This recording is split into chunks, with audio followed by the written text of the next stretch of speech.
You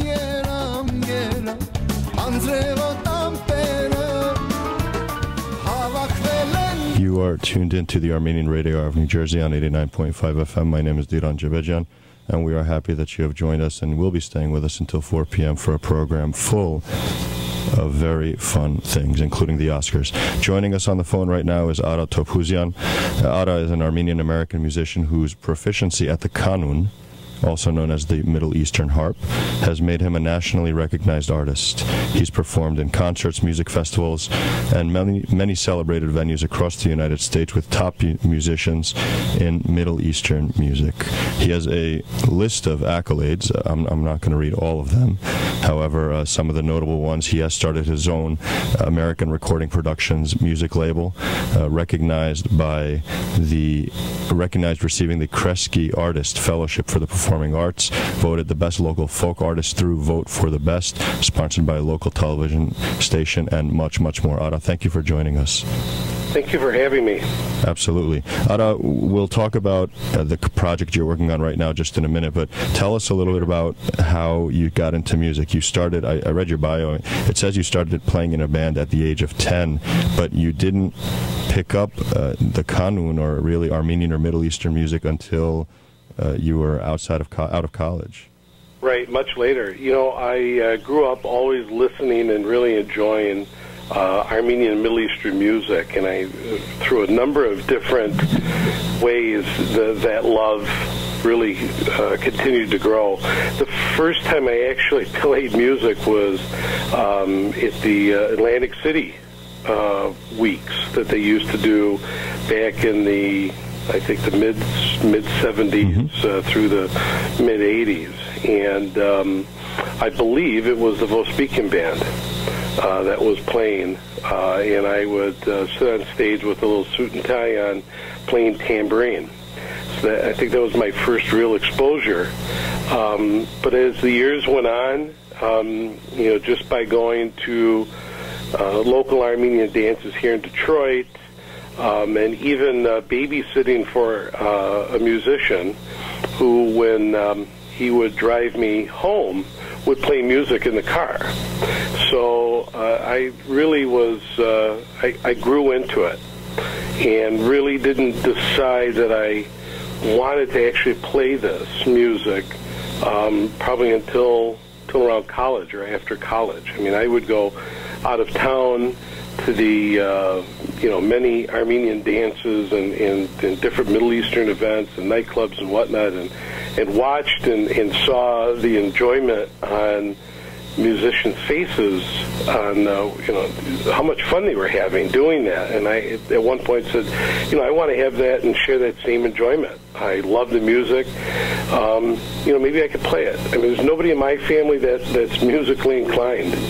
And so that's really how I got started. I played in a local band, and from there moved on to you know, just playing with hundreds of different musicians from around the country, both Armenian and world music artists, and continue to do it today.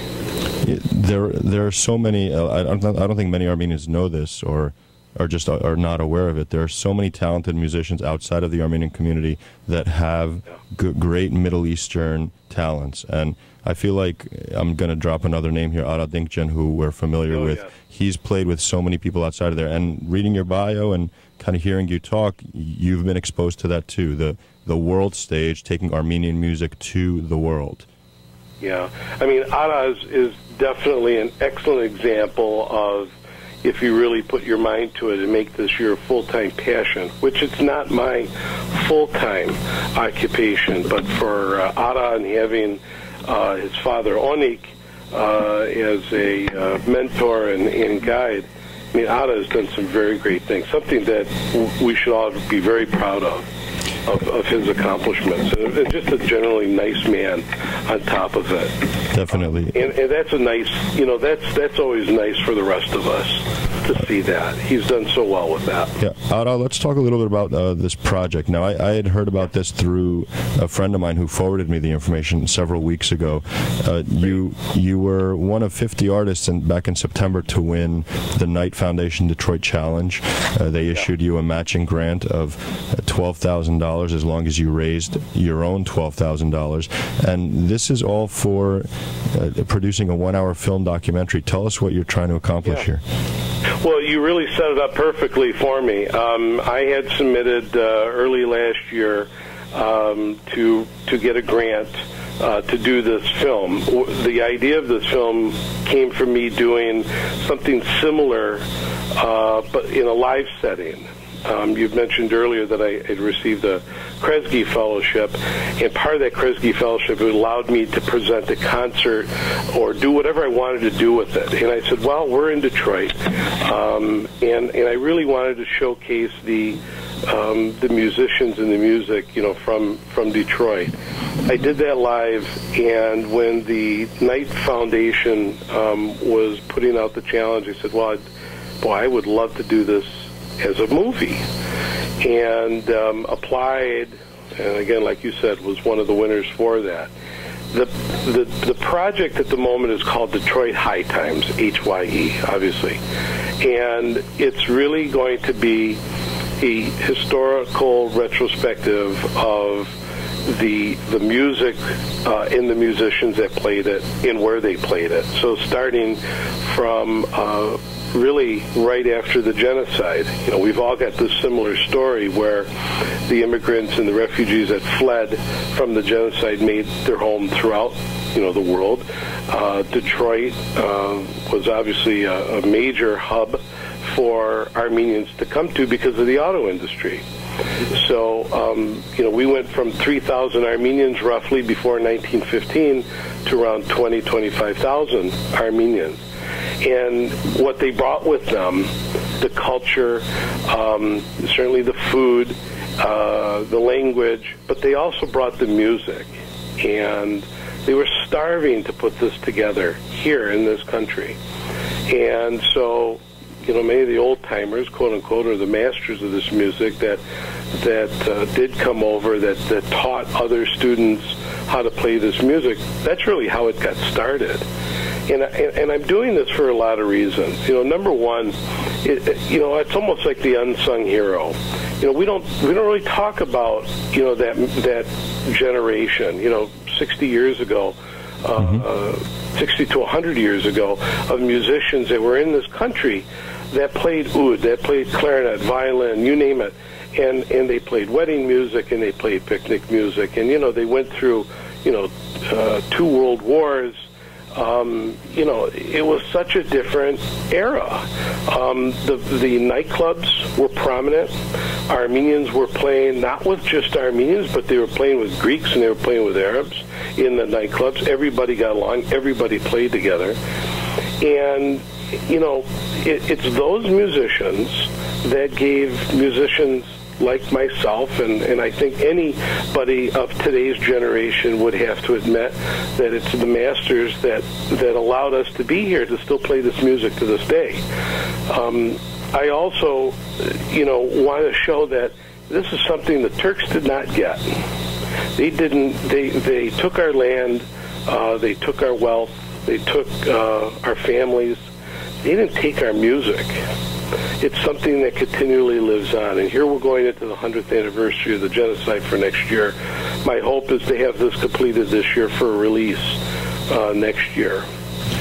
Ara, you mentioned there a lot of people don't know these musicians, and I find that to be true. One of the most legendary oud players, Rupen Alteparmakian, a lot of people do not know even who he was. He was playing background and he was playing lead on so many albums, and they don't know the name. So this is going to be fantastic. I'm really looking forward to this production that you're putting together. How does Armenian music differ in Detroit versus New York or anywhere else in this country? I mean, are you guys a little bit different in your presentation or how you show up at a dance and start playing? No, the music is music. I mean, a hala or a tamza or a pampurig is played the same way. It's changed quite a bit here in Detroit. There are not as many venues or events where you can hear live Armenian music. That's changed. I think that in Detroit, and in talking to my friends from the East Coast, it seems like in the East Coast there's more opportunity to hear music. So we don't have it as much as we used to.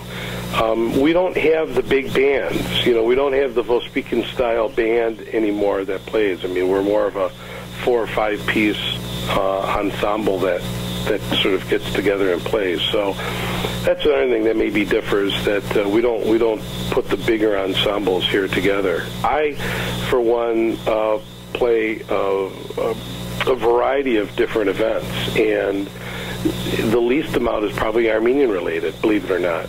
So a lot of the non-Armenian audiences really do enjoy this music, and for the most part, they've never seen a kanun. They don't know what it is. They like it when they hear it, and they love the music when they hear it too. So my audience that I'm going to is maybe a little bit different than your traditional Armenian band that may just perform for the Armenian community. I've taken a sidestep and tried to get it to that non-Armenian community. But in essence, it's the music is the same, the styles are the same that we play. That we talked about Rupen, Altaparmakian. You know, there's so many of those kinds of musicians that are around, that just nobody ever knew, and everybody should know. Rupen wrote the song Hey Vala, that everybody still sings and plays, but nobody really paid attention to that, unfortunately. So we owe a lot of them, I think, a little bit of a debt of gratitude. And their music, by the way, going back, prior to Rupen's era, we're talking some of the Armenians that lived within the Ottoman Empire that composed music for the Turkish Ottoman Empire. That music is still obviously very well preserved and still performed in Turkey today. A lot of that being composed by Armenians themselves. You said, a lot of people don't know who wrote these songs. I think that's very important, especially we have a lot of young people going to dances. They love these songs, they dance them, they sing along, and they should know the history. In the Kickstarter piece that you have written here, I wanted to mention one thing you said, and it really stuck with me. Desperate to create a new home with memories, they brought with them not personal wealth, but identity, traditions, and music. I mean, that rings true. That is basically, you encapsulated everything in those 3 words: identity, traditions, and music. So I appreciate that. Anything else before we wrap up that you want to mention? Well, the film is we're currently doing the financing for the film. It's going very well. The Kickstarter, people can access that by going to Kickstarter and typing in Detroit Hye Times. It goes for another 15 days. We did meet our pledge amount, which is terrific, and I'm very close to getting the full amount that I need in order to get the matching amount. So this is a reality. It is going to happen. I think I would close with saying that, that's never the fun part, the fundraising, albeit it came very easy, and I'm very careful about that, too. We've got a lot of very worthwhile organizations that are raising money for not only their own organizations, but for Armenia and Syria, and I don't really want to take away from that. I think that that's very important. But something like this is a bit unique. It's preserving history, and especially for out in Detroit, it's a particular time period that I think is very important.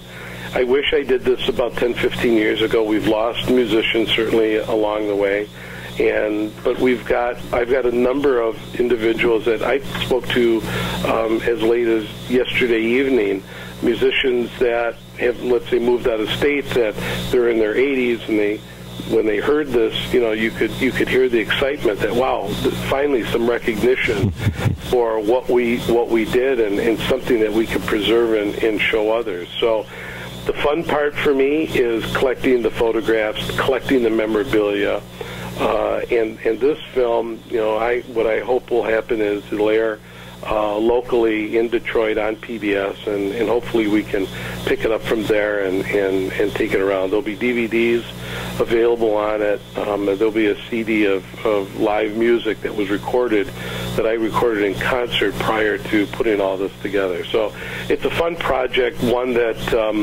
is very timely.